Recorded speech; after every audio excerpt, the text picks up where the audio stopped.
I'm watching. Well, I'm not watching. Let me rephrase that. I come home and somebody is watching the new Tiger King. So I don't know if you know during the pandemic, but there was a show called Tiger King on Netflix. Heard of it, never watched it. Yeah. So me neither. But I have. I've seen previews and I've heard it referenced, but I don't know much about it beyond the guy had tigers and he went to jail. That's kind of what I knew.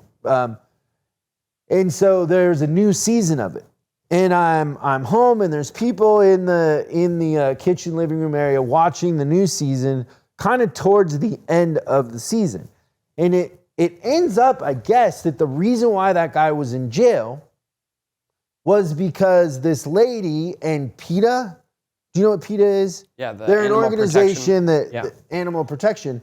They were chasing these guys that have these zoos because the animals aren't taken care of. They don't, like some of these tigers live their whole life in a 2x2 cage. They've never ran. Because it gets so big, you can't just let them run around. But if you don't have a fenced area that they can't jump over the fence, like you need to have a lot of space and certain things in place, and they're expensive or whatever. A lot of these tigers live in cages. They get sores. The flies are like laying eggs in their skin, and so this lady and PETA and different organizations go around to protect the animals, right? And I was just thinking about that in reference to our industry. Is we just seem like, as an industry, that we're okay just kind of waiting it out to see what happens. There is no leadership at NADA, at any of the manufacturers. There's no leadership anywhere where somebody who's charismatic, who cares about our industry, stands up and says, hey, we're gonna change things. And we're gonna have, we're gonna point out the dealers that don't care, that aren't good operators. Because I'm just tell you right now, if Land Rover wants to give us a dealership in Los Angeles, not only will we very quickly be the #1 selling dealership probably in the world, we will have a service department running 24 hours a day, and we will have 4.5 to 5 stars reviews on Google, and it will represent what that brand could be. Like, it wouldn't even take us 6 months to do that. But there's no technicians in these dealerships. Service is an afterthought, and sales is more like a fighting with somebody who's your enemy than a friend. Like, it's adversarial at every point, but we're forgetting the fact that consumers have a vote, and that there is going to become a time when we don't have the leverage in the marketplace and they have other options, i.e. Tesla, these other brands, and everybody's going to be standing around going, wow, let's talk about the old days and all the talent we used to have, and what a great industry it was, and how much money we made, and this and that. But right now, as we sit, we could still save it, and nobody wants to save it. The manufacturers don't want to save it. The dealer body doesn't want to save it, and nobody wants to talk about it. We're all naive to the idea, and I guess we think that the nation of Auto and Lithia are going to buy up everything, and then that will be it. Like, the dealers get their big payday and go away. But doesn't anybody care about just the image of our industry? Just the fact that our mothers and our sisters and our cousins buy cars and have to go through this frustration? Like, just go on and read some of the reviews. Like, people are at their wits' end. It is so adversarial. There's no way unless we completely we need a PETA or something to come in and say, like, no, you can't treat people like this. I don't know. It's depressing to me because I grew up in this industry and nobody cares. Everybody just is like complacent to the idea that, oh, well, something will happen. And I think the fact that the new car grosses and the used car grosses are so high right now because of COVID is creating this secondary, I I don't know, the secondary naivety, is that how you would say it? Well, it's definitely... the supply and demand is creating a false sense of security. Yes, it's not happening. The profits aren't happening because we're doing better. But just think like, if people were paying $15,000 over sticker because of supply and demand, wouldn't we then expect that we would invest some of that money in making it easy for them when the car breaks or needs service? Like, wouldn't we invest something in the relationship after the fact? Like, we need to think about the automotive industry more like we're selling printers and we make our money on the ink cartridge, not that it's a one-time thing. Like, we're in a tourist town and they buy a burger and we're never going to see them again. Yeah, that's a good point. Like, we're a hamburger stand off the side of the road in a tourist town that gets busy in the summer and we're closed the other 6 months. Like, and they got to buy the hamburger because they're hungry and they're there and they got kids, but it's not because they like us. Yeah, we're just the necessary evil. Why doesn't anybody want to talk about it? I'm not sure. You got really, really quiet. You're on a rant a little bit. I'm curious about your thoughts. Well, I think that it's really easy for you to go and have these experiences back to back that you do. I feel like I've been places and I've seen genuine concern for the clients. Unfortunately, it's the minority, not the majority of the industry.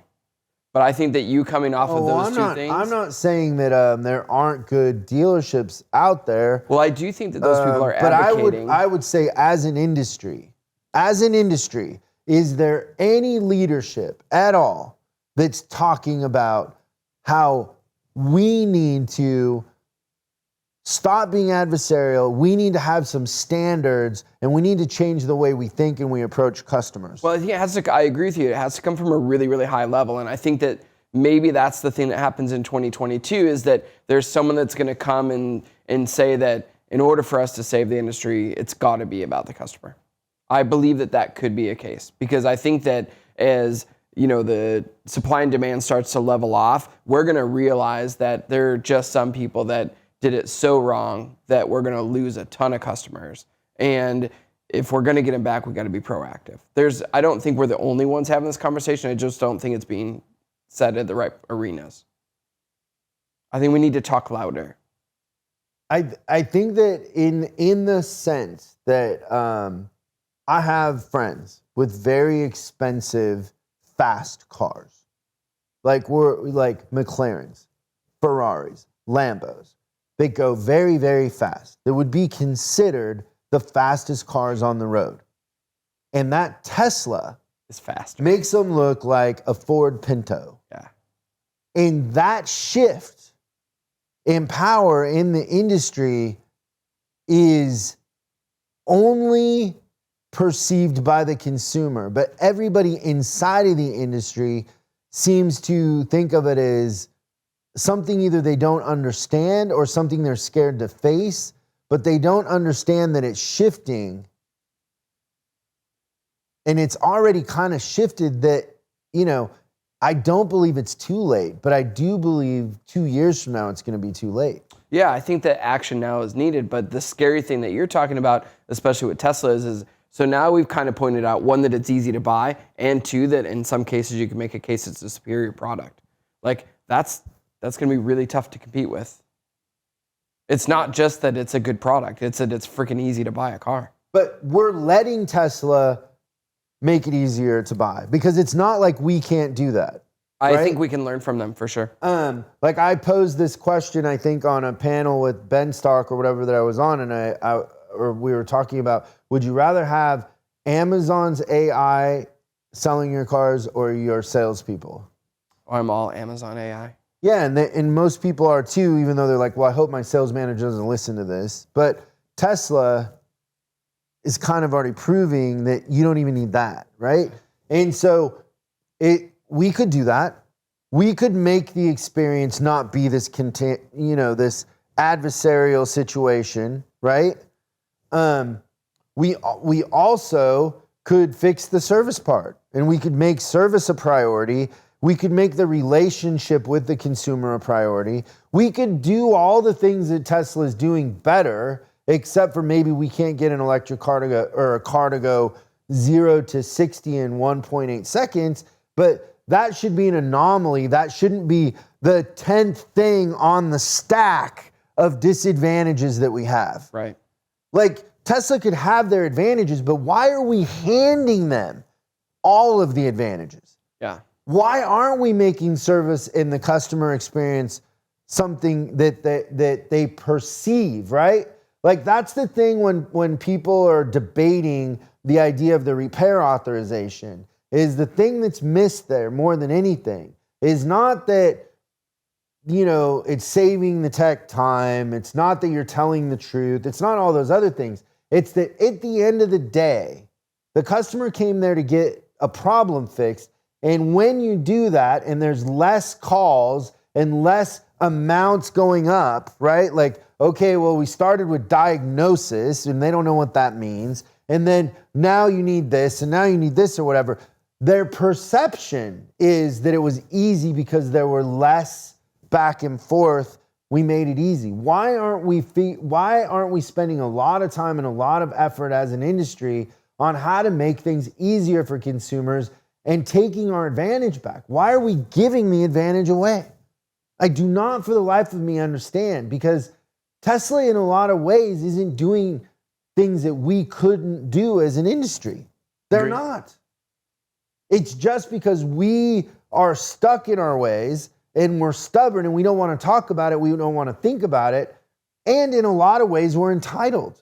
Like we're those rich entitled kids that we just think like, oh, it'll be okay forever, and because we have money, we deserve it. But the truth of the matter is that mindset is going to be our downfall. That entitlement and that, I said it in my State of the Union, is we used to be an industry that was like we were on the cutting edge of industry, of design. Yeah, other industries look to us to say, okay, what can we learn from them and do it in our thing? You're right, that is. And so I've been driving that Land Rover for a day. I got it yesterday. I've been driving it for a day. Like the technology in that thing's pretty cool.